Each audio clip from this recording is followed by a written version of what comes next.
Hey buddies, welcome to AmassGames. My name is Simon. Today I'm bringing you the top 10 games to play as a 5+.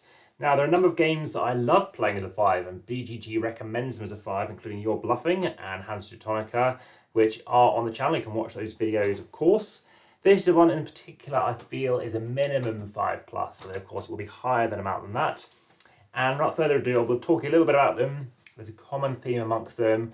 And in at 10, there's no particular order, by the way, to this. We have Secret Moon. Now, there's another game that this implements, which we'll talk about in a second.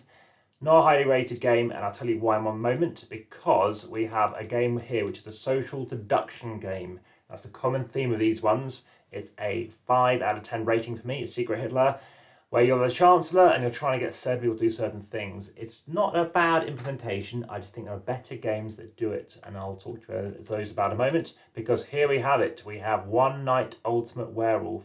So this is a fantastic game whereby you need a minimum of 5 players. You can play it as a 4. Don't recommend it. You can play it as a 3, to be honest. But in at 5, you have a lot more choice going on because of the amount of werewolves and stuff like that. And of course, you can check this out on the channel as well, whereby you're trying to figure out if you're a villager or whether or not you're a werewolf or those are on your team. So if you're a werewolf, you're trying to find other werewolves, you're trying to eat those villagers. If you're villagers, you're trying to oust and use a shotgun to get those werewolves.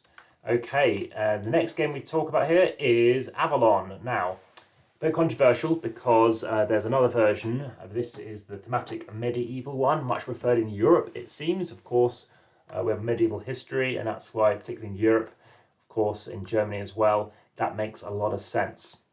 Now, comparing to this, we do have a game that I haven't played as much, only 5 times compared to 37. I think for some reason it seems to gel ever so slightly more than Avalon for me. I don't know why.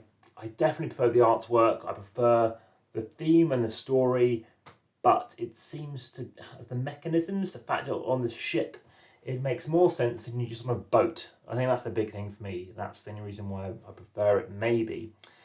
Still though, sci-fi theme as well. I know that's very much North American, particularly an American favorite genre. It's not particularly one of the ones I really rate about, but I can see why thematically and immersively it works very strongly. And of course, this is another social deduction game, whether the people are on your side or not. Next up, a fake artist goes to New York. This is a game where you're drawing, and it makes a lot of sense to have more players because you're trying to figure out who the fake artist is, another kind of deduction kind of game. But this time, of course, the more artists there are, the more crazy the images can be, as you can see, and it's very, very fun, very thematic. Do people think that's a tank? And then you find out it's a penguin. And you went, what the heck are you talking about? Next up, Dear Lead, another social deduction game, another game that doesn't really work for me too well. Yes, you're just using this judge theory thing where you're trying to convince Kim Jong-un and stuff like that to ultimately persuade them to take up some certain policies.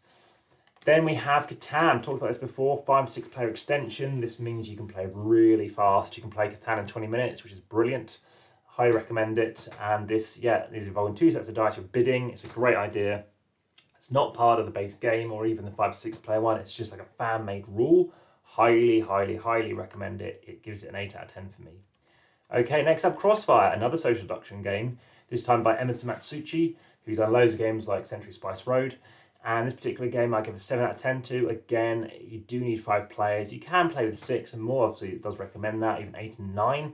Can be tricky, as with all 5+ games, to get it to the table, and hence the filler quick games, 5-10 minutes, make a lot of sense. I sleeve my copy, only about 18 cards in the deck. I've actually sold my copy over to Australia.